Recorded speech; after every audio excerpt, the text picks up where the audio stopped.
Kondisi Jalan Badami Loji sepanjang 27 km yang melewati 3 kecamatan yaitu Teluk Jambe Barat, Pangkalan dan Tegalwaru dari hari ke hari makin hancur. Ruas jalan yang sudah dibeton tahun 2010 lalu itu pun sudah mengalami kerusakan kembali. Kerusakan itu dipicu oleh lalu lalang truk-truk perusahaan angkutan tambang yang melebihi tonase. Jalan tersebut seharusnya dilewati muatan 10 ton. Kini truk-truk bermuatan 30 sampai 40 ton berlalu lalang di jalan tersebut. Sudah seringkali warga mengeluhkan hal tersebut. Bahkan pertemuan dengan DPRD dan Bupati Karawang pernah dilakukan, namun belum ada tanggapan dan tindakan apapun.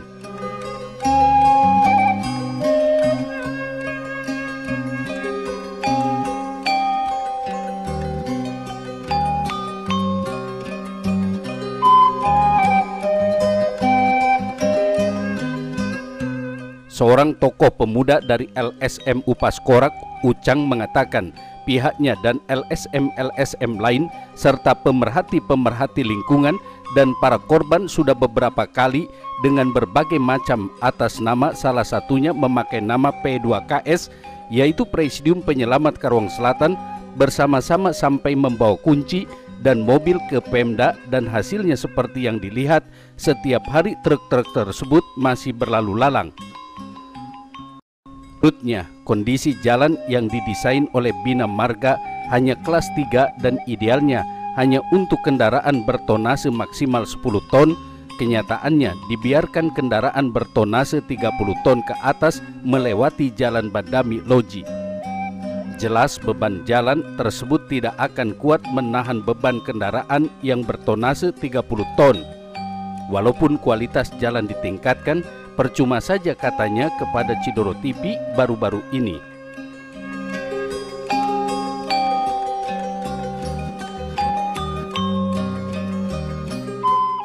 Ya mungkin sebenarnya kan kalau untuk masalah jalan dengan Undang-Undang Nomor 22 tahun berapa itu kan udah jelas bahwa ketika ada perusakan atau penyebab perusakan, apalagi terjadi kecelakaan, itu sebenarnya si penyelenggara ya mungkin kalau jalan kabupaten itu di tingkatan bupati itu harus segera membayar, bukan hanya memperbaiki tapi harus membayar kerugian tersebut atau denda lah.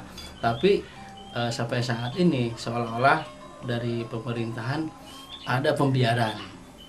Kalau memang pemerintah sampai saat ini tidak bisa atau belum mempunyai dana untuk memperbaiki jalan, ya mungkin dengan kebijakannya mobil-mobil besar tersebut itu sudah bisa diberhentikan, karena salah satu faktor perusak jalan itu ya penggunaan mobil yang tidak sesuai dengan kelas. Dan LSM dan pemerhati lingkungan dan para korban sebenarnya sudah beberapa kali dengan berbagai macam atas nama. Salah satunya kemarin dengan memakai nama P2KS, Presidium Penyelamat Karawang Selatan. Itu sampai membawa kunci, membawa mobil ke Pemda, dan hasilnya ya seperti yang dilihat, setiap hari masih mobil tersebut masih lalu lalang. Nah terus kerusakan jalan tersebut pun ternyata diindikasikan ya desain awal dari Dinas Bina Marga ini hanya kasarnya hanya kelas 3, tapi pada kenyataan hampir semua jenis masuk di jalan tersebut sehingga menjadi rusak. Dan tonase bruto untuk mobil yang bersumbu 3 itu 30 ton.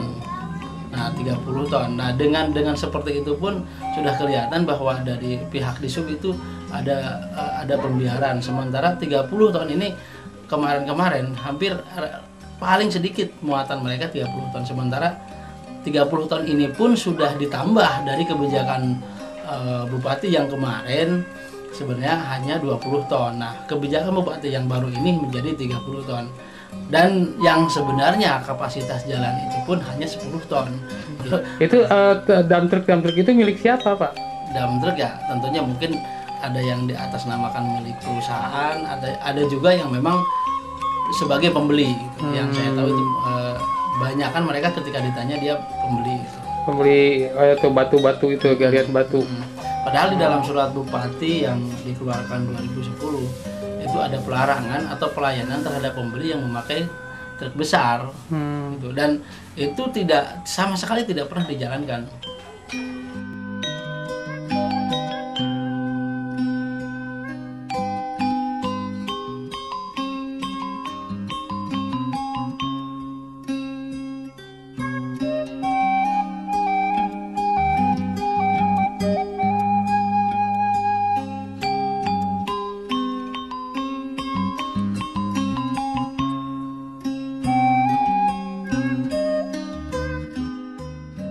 Terkait dengan kegiatan perusahaan pertambangan galian C PT Atlasindo Utama di Desa Cintalanggeng, Kecamatan Tegalwaru, yang kehadirannya telah merusak lingkungan, masih menurut Ucang jelas bahwa dalam Undang-Undang Kehutanan, lahan di atas kemiringan 40% sudah tidak boleh ditebang apalagi dibongkar, dan tidak boleh digali atau dirusak ketika di bawahnya terdapat mata air.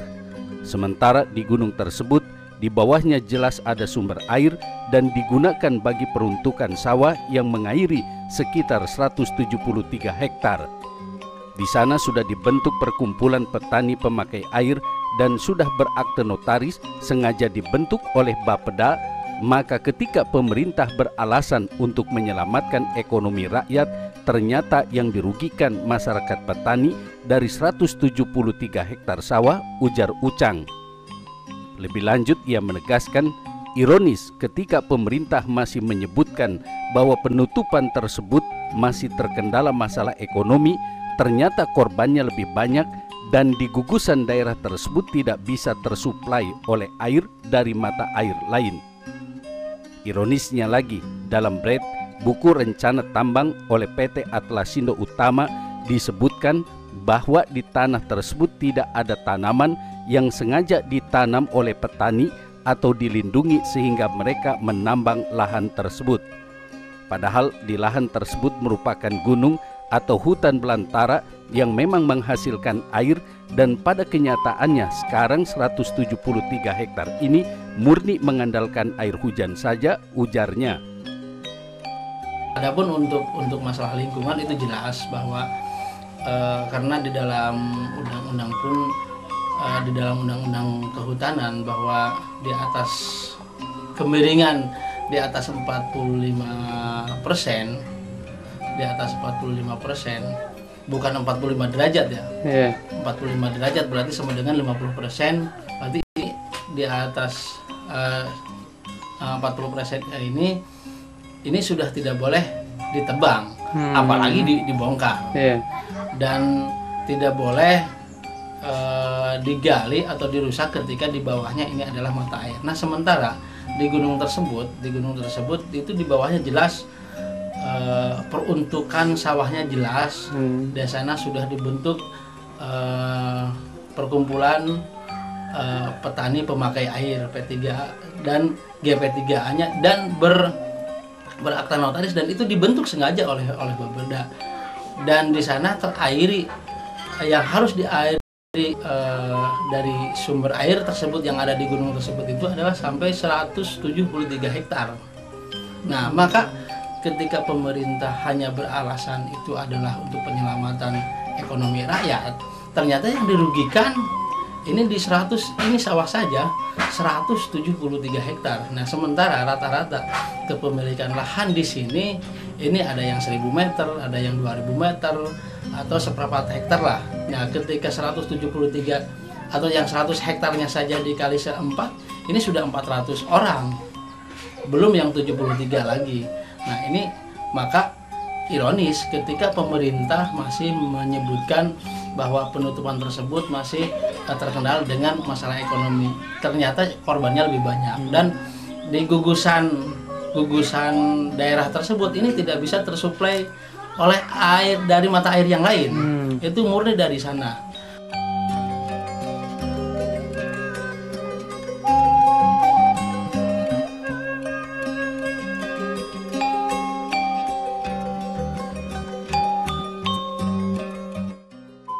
Sementara itu masyarakat pengguna jalan, khususnya para guru dan murid sekolah, mengeluhkan kerusakan jalan yang sangat parah hingga mendesak segera diperbaiki. Seperti dikatakan Deden, Kepala Sekolah SMPN 1 Pangkalan, kerusakan dipicu oleh banyaknya kendaraan besar melebihi tonase melintasi di jalan tersebut. Hal ini membuat kurang nyaman, juga berdampak bagi kesehatan tubuh karena abu yang berterbangan. Selain itu, cipratan juga mengotori pakaian dan hal ini sangat tidak nyaman dilihat anak-anak sekolah. Logi dengan suasana jalan ini keterlambatan mungkin ya Pak ya? Ya satu itu, yang kedua juga kurang nyaman, yang ketiga juga dampak bagi tubuh kesehatan yang terasa gitu. Oh gitu. Dengan adanya debu gimana ya? Debu yang ke satu, yang kedua ya kotoran cipratan itu kepakean. Oh iya, dia kalau mau dinas ya. Karena kita kan mau dinas dilihat anak-anak. Iya betul. Dilihat anak-anak masalahnya. Kemudian juga kenyamanan di jalan. Oh itu. Dengan anak-anak yang jam berangkatnya rata-rata relatif sama kan. Semua sekolah kan jam masuknya dengan kondisi jalan yang harus berebut milih gitu. Gitu. Menurut Deden, adanya penggalian batu oleh perusahaan pertambangan Galian C, kalau dilihat dari sisi manfaat dan mudorotnya, lebih besar mudorotnya daripada manfaatnya. Ya kalau perhitungan manfaat dengan madorot lah bahasanya ya. Ya saya lebih memilih manfaatnya Pak. Gitu. Kalau kurang bermanfaat berarti ya. Tadi yang disebut manfaat Bapak ini manfaat ke alamnya atau manfaat untuk produksinya? Manfaat untuk keseluruhan Pak. Ke alamnya juga kita kan bisa timbal balik hal-hal yang positif ya. Sejuk, nyaman, pencaharian juga kan. Kalau tidak dieksplor kan lebih bagus kayaknya gitu. Tetapi kalau besar-besaran seperti ini kan ya sampai gunung orang habis ya. Kecil juga susah sendiri Pak. Kayaknya lebih banyak madorot ya Pak. Gitu. Seorang siswi di SMP tersebut mengatakan seringkali merasa takut kesiangan. Ia sebal melihat mobil-mobil besar merusak jalan, sering macet dan khawatir terlambat ke sekolah. Dia juga tidak setuju kehadiran truk-truk besar, soalnya jalan yang sudah dicor rusak kembali. Sebal lihat mobil-mobil gede gitu pada lewat ngerusak jalan. Kalau misalnya gimana ya, macet gitu, suka macet. Terutamanya takut ke kesiangan sekolah gitu kan? Kesiangan sekolah. Tapi dengan adanya truk-truk ini setuju nggak? Enggak. Soalnya jalan walaupun udah dicor gimana gitu, kalau banyak mobil truk besar yang gede pasti rusak kembali gitu. Oh gitu.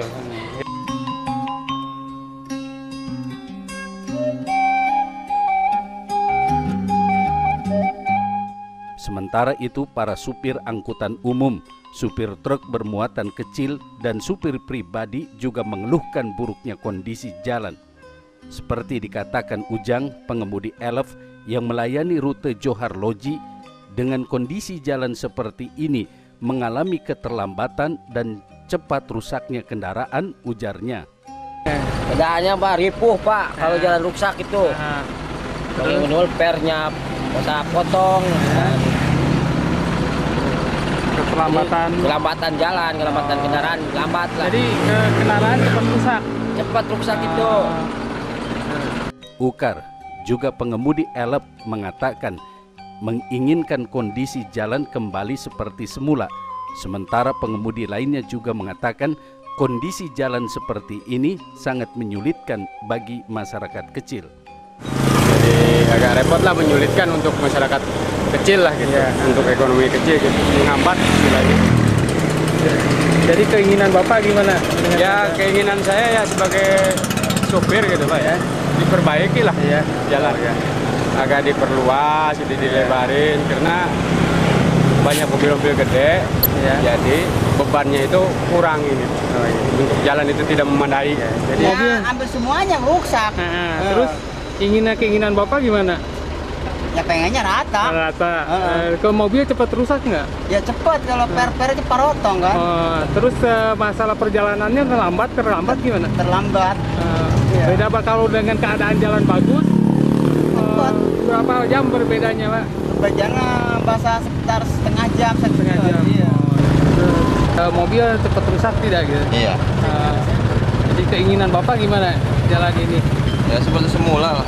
Oh itu, iya. Diperbaiki lebih Iya, ini. diperbaiki kalau bisa. Repot bagi yang pengendara mobil Pak, harus ya minimal ada pelebaran lagi gitu. Iya. Itu aja. Tadi Bapak jalan ke sana kan jalan pada Iya, rusak gitu. Pak. Iya, betul. Gitu. Saya dari Kecamatan Pebayuran.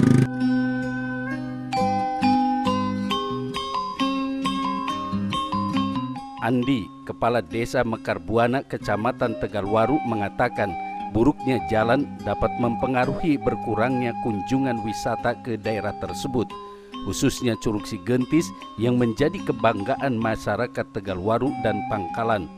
Wisatawan menurun dan masyarakat Tegalwaru dan Pangkalan yang paling merasakan buruknya jalan, terutama yang sehari-hari ke Karawang dengan situasi seperti ini sangat berdampak sekali. Kurangi para pengunjung atau masyarakat yang pada mau main ke daerah Mekarbuana ini. Gitu. Ya.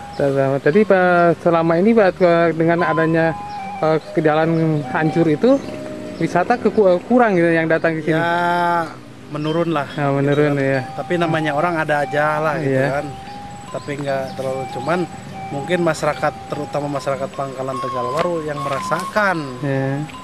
Terutama yang sehari-hari ke Karawang gitu kan, dengan situasi dan kondisi jalan ini mungkin sangat berdampak sekali gitu. Ya.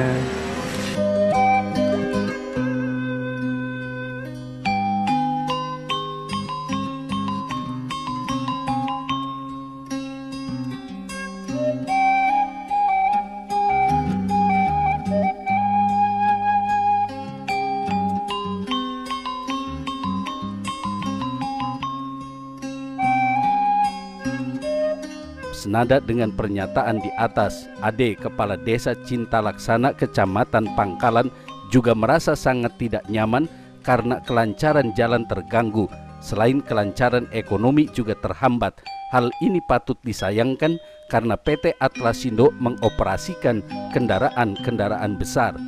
Kalau mobil-mobil kecil mungkin tidak terlalu parah, ujarnya. Untuk angkutan mobil besar aja. Oh ya kan. Nah, kalau mobil kecil mungkin tidak terlalu parah untuk ya segelintir orang, 100 orang yang diuntungkan, 2000 orang yang dirugikan. Tapi kalau mungkin untuk mobil kecil tuh seimbang lah, ada tidak terlalu banyak orang yang dirugikan. Kalau sekarang itu merasa dirugikan. Karena PT Atlasindo yang dihubungi Cidoro TV belum memberikan konfirmasi seputar hal tersebut. Namun dari keterangan petugas security, Wahid menjelaskan bahwa PT Atlasindo mempekerjakan sekitar 75% tenaga kerja setempat, sedangkan tenaga ahli dari luar seperti operator karena tenaga kerja setempat tidak mempunyai keahlian di bidang itu. Wahid yang sudah bekerja sebagai security selama 8 tahun di perusahaan tersebut menambahkan, perusahaan tersebut mulai beroperasi sejak tahun 2002 dan setiap 4 tahun sekali izin operasi diperbaharui. PT ini sekitar 75% lah. 75%. Soalnya kan orang-orang ahlinya orang sini nggak pada bisa gitu. Gitu. Operator. Oh gitu. Tenaga ahli lah orang luar mah. Jadi security tenaga kasar orang sini gitu kan? Ya, iya. Oh gitu. Penggaliannya di daerah sini. Orang-orang luar cuma segelintir lah. Oh gitu. Jadi ini PT apa? Atlasindo. Bapak udah lama kerja di sini, Pak? Saya udah hampir 8 tahunan, Pak. Oh, 8 tahun. Ini mulai berdirinya tahun berapa ini? 2002. Oh, 2002. Satu. Izinnya sampai yang Bapak tahu, izin sampai berapa tahun? Izin setiap 4 tahun sekali. 4 tahun sekali.